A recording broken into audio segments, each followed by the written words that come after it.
আল্লাহর একটি নাম 111 বার পড়ুন, সম্মান ও রিজিক বৃদ্ধি পাবে। আমরা সকলেই মর্যাদা সম্পন্ন ব্যক্তি হতে চাই, আমরা সকলেই চাই যাতে করে আমাদের স্ট্যাটাস আরো হাই হোক, আমরা যাতে করে আরো সম্মানিত হতে পারি, এবং আল্লাহ তাআলা যাতে করে আমাদেরকে সম্পদ দান করেন। কেননা সম্পদ আর ক্ষমতা এগুলো কিন্তু আমরা সকলেই চাই।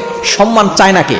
যে পাগল, যার ভিতরে সেন্স নাই, সেও কিন্তু সম্মান চায়। সুতরাং এই সম্মানের মালিক যদি আপনি হতে চান এবং আপনি রিজিকের মালিক হতে চান, আল্লাহ পাক রব্বুল আলামিন একটা গুণবাচক নাম রয়েছে, যে গুণবাচক নামটা পরে যদি আপনি ডাকতে পারেন, আপনি প্রতিদিন 111 বার পড়তে পারেন এবং আল্লাহর কাছে দোয়া করতে পারেন, আল্লাহ পাক রব্বুল আলামিন আপনার সম্মানও বাড়িয়ে দিবেন, রিজিকও বৃদ্ধি করে দিবেন। কারণ আল্লাহর গুণবাচক নাম করে দোয়া করলে আল্লাহ তাআলা সেই দোয়াটা কবুল করেন। আল্লাহ তাআলা নিজে বলছেন 9 নম্বর পারা 13 নম্বর পৃষ্ঠা 4 নম্বর লাইন সূরা আরাফের 180 নম্বর আয়াত। আল্লাহ বলছেন ওয়ালিল্লাহিল আসমাউল হুসনা ফাদউহু বিহা।